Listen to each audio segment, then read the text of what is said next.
Assalamualaikum warahmatullahi wabarakatuh. Waalaikumsalam warahmatullahi wabarakatuh. Bismillahirrahmanirrahim. Alhamdulillahirabbil alamin. Allahumma shalli ala sayyidina Muhammad wa sallim. Allahumma faqihna fiddin wa 'allimna at-ta'wila min amma ba'du. Yang terhormat Bu Prof. Dr. Nur Arfiah ya, Bu Rian. Sehat Bu Rian ya.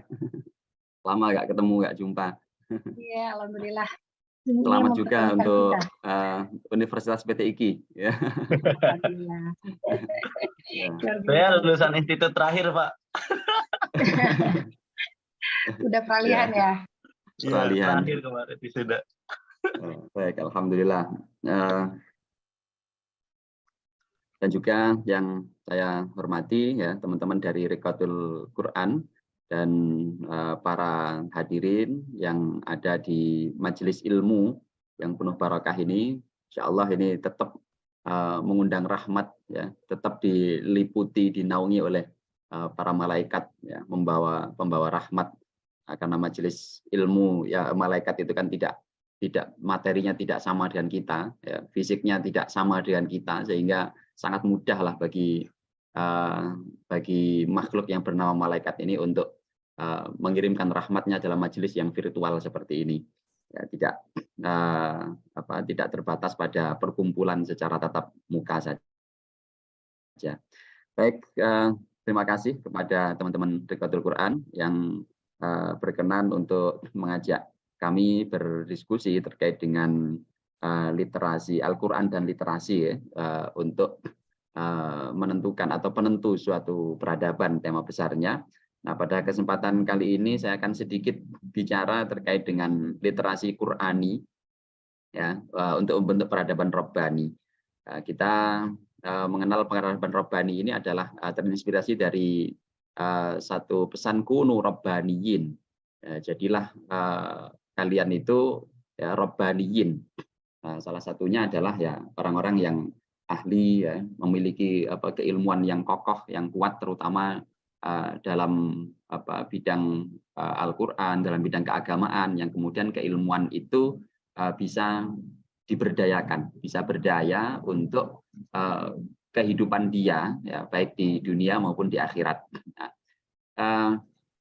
Kemudian di sini kami juga menggunakan istilah literasi Qur'ani ya, karena memang fokusnya adalah pengen melihat sejauh mana sih literasi yang ditawarkan oleh Al-Quran.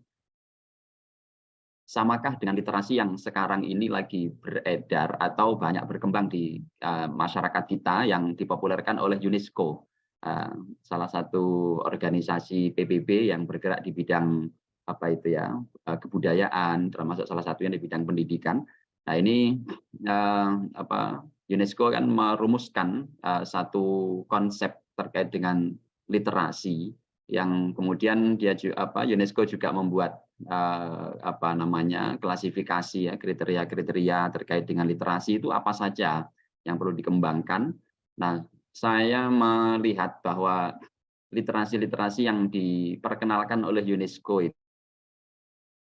itu seluruhnya bisa kita temukan dasarnya dalam Al-Qur'an. Nah, sehingga kita tidak perlu ragu lagi untuk mengatakan bahwa literasi yang diperkenalkan UNESCO itu apakah syar'i atau tidak, istilah syar'inya gitu ya.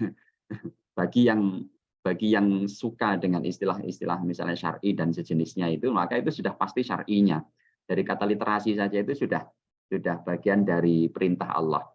Nah, kemudian yang ada beberapa yang memang menjadi tidak dimasukkan atau tidak disinggung oleh konsep literasinya UNESCO itu ya, karena memang UNESCO tidak hanya mengurusi masyarakat Muslim saja, yang diurusi UNESCO kan masyarakat majmuk dari berbagai belahan dunia. Nah, sehingga dia memang tidak punya kepentingan untuk menggali nilai-nilai literasi yang ada dalam Al-Quran. Nah, maka itu adalah tugas kita ya, melihat atau menggali apa yang belum diperkenalkan atau belum digali oleh UNESCO. Nah, maka di sini saya tertarik untuk mengistilahkan ini sebagai literasi Qur'ani. Nah, tidak literasi Quran, karena literasi Quran cenderung nanti berbeda maknanya. Kalau literasi Al-Quran ini banyak Ya, kalau kita lihat penelitian-penelitian, tulisan-tulisan di jurnal, di tesis ataupun disertasi dan sejenisnya, itu banyak yang menulis tentang literasi Al-Qur'an. Literasi Al-Qur'an yang kemudian arahnya adalah kepada kompetensi-kompetensi ya dalam mempelajari Al-Qur'an, mulai dari kompetensi membaca, baca tulisnya gitu ya, terus kemudian kompetensi menafsirkan, kompetensi mentadaburi, kompetensi mengamalkan dan sebagainya, itu literasi Al-Qur'an yang paling banyak dipakai dalam penelitian-penelitian akademik yang sudah ada. Nah, di sini literasi Qur'ani itu cenderung kepada literasi yang memang khas Qur'an, jadi yang bernuansa Al-Qur'an, bercorak Al-Qur'an. Apa sih yang dilihat, apa yang diserukan oleh Al-Qur'an terkait dengan literasi? Yang paling pokok itu apa? Maka nanti ada, saya kategorikan beberapa kategori literasi, literasi primer, literasi sekunder, atau literasi dasar lah ya. Nanti ada literasi lanjutan. Fokus saya di sini nanti hanya akan melihat dengan pendekatan salah satu kaidah dalam ulumul Quran, itu ada awwalu ma nazal wa akhiru ma nazal. Kaidah dalam ilmu nuzulul Quran. Ilmu tentang turunnya Al-Quran, di situ ada salah satu cabang kaidahnya, yaitu ayat yang pertama turun itu apa, dan ayat yang terakhir turun itu apa. Nah, ini sudah sangat populer di kita. Kita baca untuk mengawali kajian ini, dan ya, supaya lebih menambah keberkahan lagi ya. A'udzubillahi minasyaitonirrajim. Bismillahirrahmanirrahim. Iqra bismi rabbikal ladzi khalaq, khalaqal insana min 'alaq. Iqra wa rabbukal akram alladzi 'allama bil qalam, 'allamal insana ma lam ya'lam. 5 ayat pertama dari surah Al-Alaq inilah yang kita kenal sebagai ayat yang pertama turun, ya, ayat Al-Qur'an yang pertama kali turun kepada Rasulullah SAW. Ini yang disebut dengan awwalu ma nazal. Nah, kemudian ayat yang terakhir kali turun, nah itu yaitu kira-kira beberapa bulan sebelum Rasulullah wafat, itu adalah di surah Al-Baqarah ayat 281 ya. A'udzubillahi minasyaitonirrajim. Wattaqu yauman turja'una fihi ilallah tsumma tuwaffa kullu nafsim ma kasabat wa hum la yuzlamun.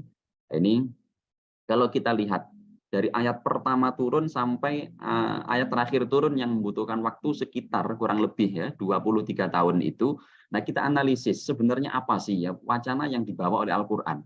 Nah, maka di sini saya menggunakan pisau analisis yang saya sebut sebagai min awwali ma nazal ila akhiri ma nazal. Analisis ayat yang pertama dan terakhir turun.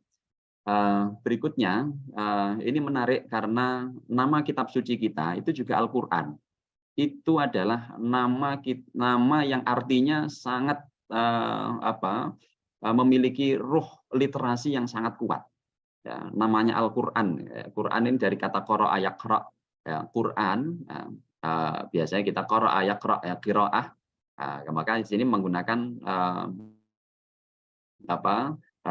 bentuk Quran, bentuk kosakata Quran yang artinya lebih dari sekedar bacaan tentunya.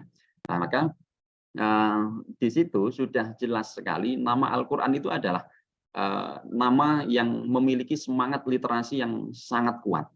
Nah, sehingga seluruh yang ada dalam Al-Qur'an itu adalah literasi sepenuhnya, 100%. Semuanya adalah Al-Qur'an.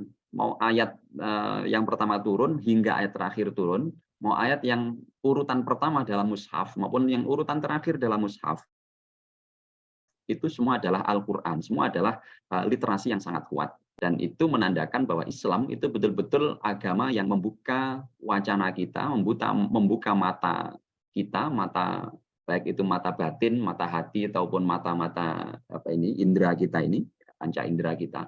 Itu semua dibuka oleh Al-Qur'an supaya apa? Supaya kita ini berdaya, supaya kita ini mampu, supaya kita ini selamat. Nanti kita lihat itu bagaimana konsep literasi Quran yang ada di situ. Kita mengawali dengan ayat pertama dari surah Al-Alaq ya. Iqra bismi rabbikal ladzi khalaq, yang artinya adalah bacalah dengan nama Tuhanmu yang menciptakan. Nah, ini sengaja saya kasih kata tambahan takwilan. Bacalah segala sesuatu dengan nama Tuhanmu yang menciptakan segala sesuatu itu. Biasanya kalau dalam terjemah-terjemah itu bismi rabbik itu diartikan dengan menyebut, dengan menambahkan takwil kata, mentakdirkan kata bidzikri ismi rabbik, gitu, dengan menyebut nama Tuhanmu. Saya tidak terlalu sepakat dengan itu, meskipun itu tidak salah, ya. Terjemahan itu tidak keliru, tapi saya tidak memilih menggunakan pentakwilan di bagian itu, karena justru dengan menambahkan terjemahan menyebut itu menurut saya mereduksi keluasan huruf ba, di mana faidah dari huruf ba itu luar biasa. Memang salah satunya adalah dengan menyebut, dengan membaca, dengan menyebut nama Allah. Bacalah dengan menyebutkan. Menyebutkan ini kan identik hanya dengan lisan. Itu memang tidak keliru. Itu sangat betul sesuai dengan hadis-hadis Rasulullah juga memerintahkan kita, ya, kullu amrin ribalin la yubda'u bil basmalah bil hamdalah bi dzikrillah bahwa aqta. Nah, itu sudah sangat sesuai, memang tidak keliru. Akan tetapi di konteks ini saya tidak memilih menggunakan terjemahan yang menakwilkan level di titik bismillah, bismirabbik itu dengan menambahkan kata menyebut nama Tuhan. Saya biarkan dengan nama Tuhan, dengan nama Allah, dengan nama Tuhan. Jadi biarkan dia maknanya meluas begitu. Nah, bacalah, menarik di situ. Iqra. Iqra ini kalau kita analisis pakai kebahasaan, maka makna ini adalah jenis fiil muta'addi.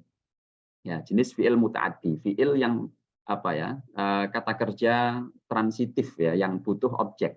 Nah, sehingga kita kalau mendapati ayat yang lain, misalnya iqra kitabak, ya, bacalah catatan amalmu, bacalah kitabmu, bacalah catatan amalmu. Ada objek yang disebutkan di situ. Tapi di sini apa yang disebut? Yang objeknya nggak disebutkan. Nah, ini kalau kembali lagi ke analisis kebahasaan pakai kacamata ilmu balaghah, maka di situ ada kaidah hadzf. Iqra, apa itu? Iqra ya kulla syai', bacalah segala sesuatu, tidak hanya kitab. Bacalah segala sesuatu. Artinya segala sesuatu itu harus kita melek. Ya. Literasi ini kan makna dasarnya kemelekan, kemelean.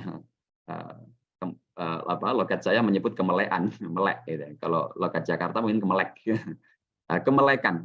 Jadi melek. Kita membuka mata, membuka pikiran, membuka hati, sehingga kita bisa menerima ilmu dari situ. Ya, bisa menerima ilmu yang kemudian dengan ilmu itu kita bisa beraktivitas dengan baik.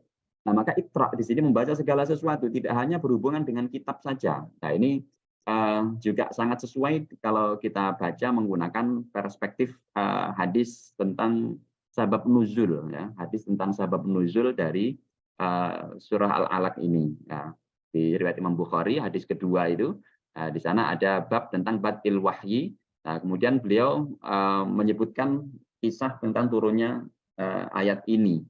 Ya, kita tahu itu bahwa malaikat Jibril datang di Gua Hira kepada Rasulullah dalam bentuk yang pertama kali dikenali Rasulullah, sehingga Rasulullah tampak sangat takut di situ.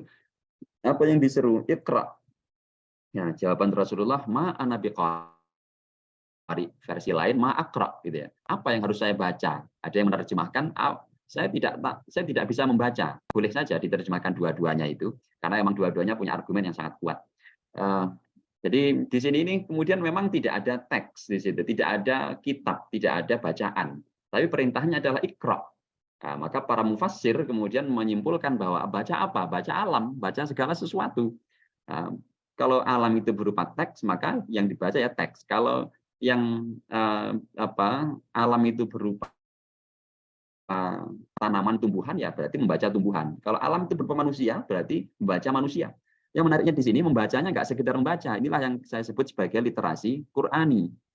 Ya, literasi yang paling dasar itu memang berupa membaca memang. Maka